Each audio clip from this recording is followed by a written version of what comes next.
Assalamualaikum warahmatullahi wabarakatuh.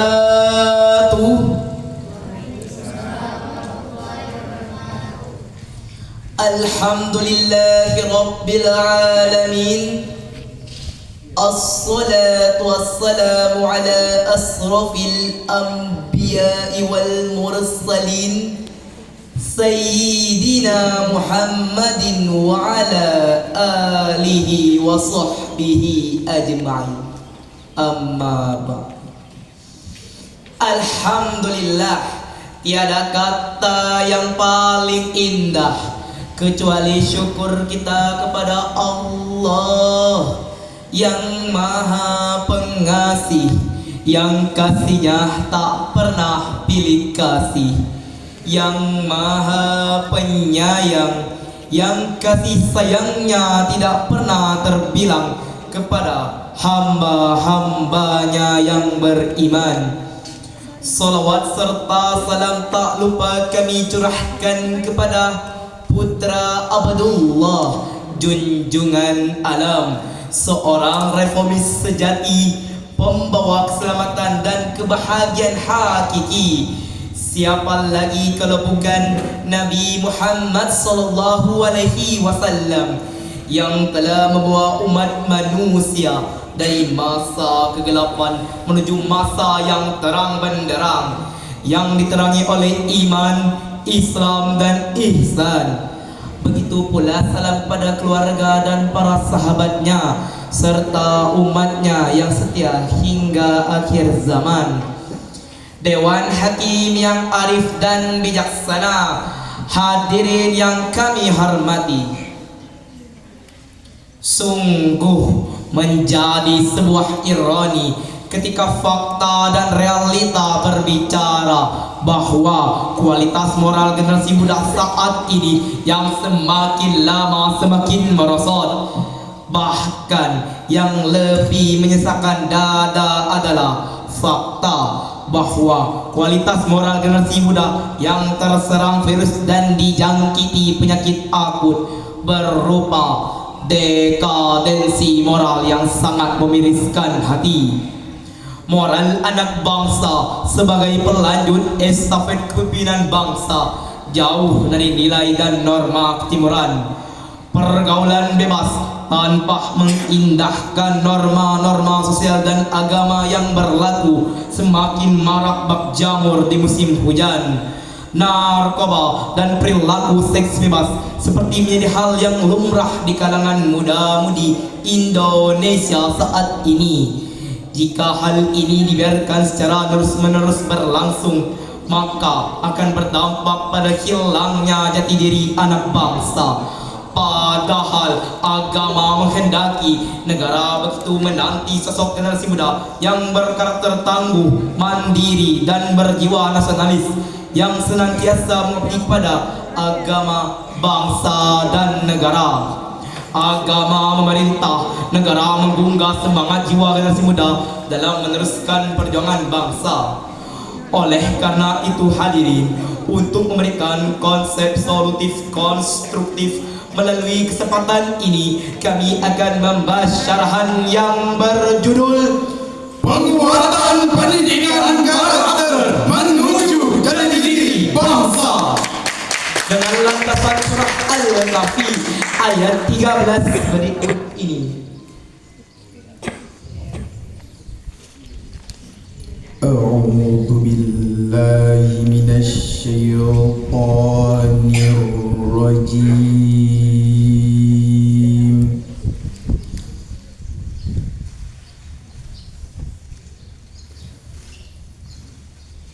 Bismillahirrahmanirrahim.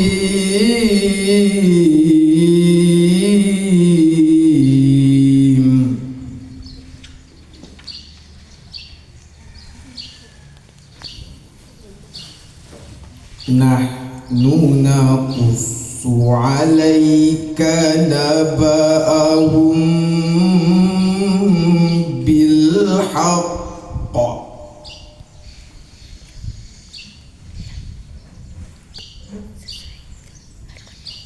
Innahum fityatun amanu bi rabbihim wa zidnahum huda. Aku berlindung kepada Allah dari godaan setan yang terkutuk dengan menyebut nama Allah yang Maha Pengasih lagi Maha Penyayang.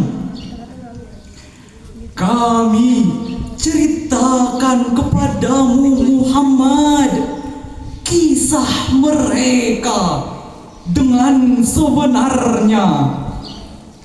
Sesungguhnya mereka adalah pemuda yang beriman kepada Tuhan mereka, dan kami tambahkan petunjuk kepada mereka. Hadirin yang dimuliakan Allah, Imam Ibnu Katsir dalam tafsirnya menjelaskan bahwa ini menjelaskan tentang kisah Ashabul Kahfi. Mereka adalah golongan anak-anak muda yang mau menerima kebenaran dan lebih lurus jalannya daripada generasi tua yang terjerumus dan tenggelam dalam agama yang batil.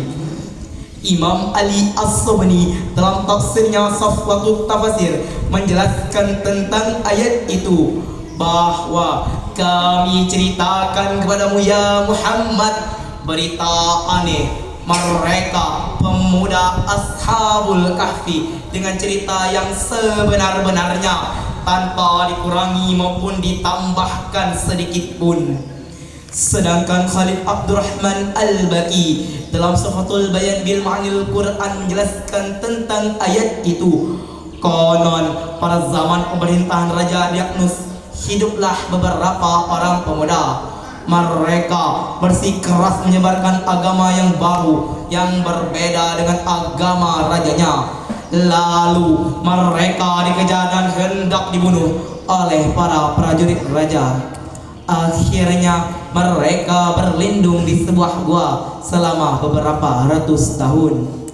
Al-Quran kemudian mengabdikan nama mereka dengan nama Ashabul Kahfi. Selanjutnya Profesor Dr. Quraish Ihab dalam tafsirnya Al-Misbah mengemukakan ayat itu berpesan agar umat Islam menyiapkan generasi penerus yang berkualitas sehingga mampu mengaktualisasikan potensi dirinya untuk bekal di masa yang akan datang. Seperti inilah Al-Quran memandang generasi muda. Jangan sampai generasi muda itulah yang justru menjadi penghancur bangsanya sendiri. Dewan Hakim yang arif dan bijaksana, hadirin yang dimuliakan Allah, Ashabul Kahfi adalah pemuda yang tangguh dan teguh pendirian, pemuda yang dadanya siap mempertahankan akidah dan siap membela keyakinannya. Mereka lebih baik mati di dalam tanah daripada hidup bercermin bangkai demi satu keyakinan. Hadirin, generasi muda seperti inilah yang diharapkan pada saat ini. Generasi muda yang menjadi inspiratori dan organisator masa depan untuk kejayaan agama, bangsa dan negara di masa yang akan datang. Generasi muda adalah salah satu kekuatan bagi umat atau negara. Untuk melihat nasib masa depan sebuah negara ialah dengan melihat generasi muda saat ini. Jika generasi mudanya baik, maka baiklah masa depan sebuah negara tersebut. Syekh Mustafa Al-Ghulayani dalam uban syairnya mengatakan, Di tangan pemudalah urusan umat, dan di kaki-kaki pemudalah maju mundurnya umat. Sejalan dengan itu, Syekh Abdul Aziz bin Ba'as rahimahullah ta'ala berkata, pemuda di setiap umat adalah tulang punggung yang membentuk komponen pergerakan. karena mereka memiliki kekuatan yang produktif dan kontribusi secara terus-menerus. Dan pada umumnya tidaklah suatu umat akan runtuh jika masih ada pundak para pemuda yang mempunyai kepedulian dan semangat yang membara. Bahkan saking pentingnya generasi muda, Insinyur Soekarno sang proklamator pernah berkata, "Beri aku 1000 orang tua, niscaya akan ku cabut Semeru dari akarnya. beri aku 10 orang pemuda, niscaya akan kuguncangkan dunia." Dewan Hakim yang arif dan bijaksana, hadirin yang dirahmati Allah. Lalu bagaimanakah dengan generasi muda saat ini? Alhamdulillah, kita patut berbangga karena tidak sedikit generasi muda kita yang mampu mengukir prestasi baik di tingkat nasional maupun di tingkat internasional. Tidak sedikit generasi muda kita yang mampu menciptakan karya nyata dan berdaya guna demi kepentingan bangsa.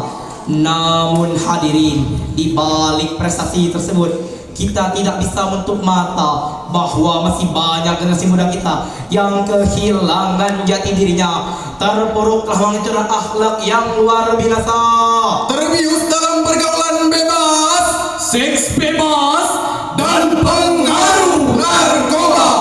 Akhirnya lahirlah generasi muda yang tak memiliki karakter sebagai penerus Ashabul Kahfi. Apakah kita rela memberikan masa depan bangsa ini kepada generasi muda seperti itu? Jawabannya Tentu tidak. oleh sebab itu hadirin, mulai saat ini mari kita satukan langkah, seragamkan gerak, Satukan persepsi untuk menciptakan generasi muda yang berkualitas dan berkarakter. Pertanyaan selanjutnya, bagaimana konsep pendidikan karakter dalam Al-Quran? Allah Subhanahu wa taala telah menjawabnya dalam Quran surat Luqman ayat 13 berikut ini.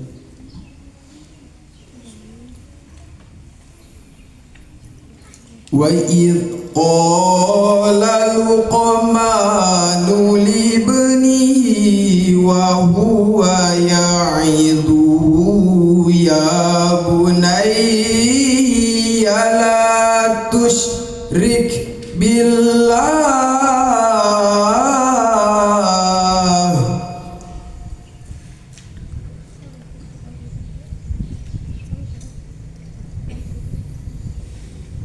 Inna syirka la zulmun azim.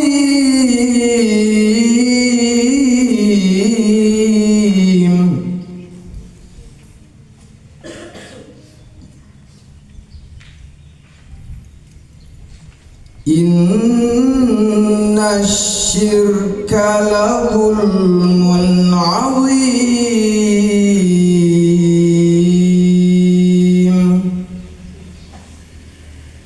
Sadaqallahul azim. dan ingatlah ketika Luqman berkata kepada anaknya di waktu ketika dia memberi pelajaran kepadanya, "Wahai anakku, janganlah kamu mempersekutukan Allah. Sesungguhnya mempersekutukan Allah adalah benar-benar kezaliman yang besar. Maha benar Allah dengan segala firman-Nya."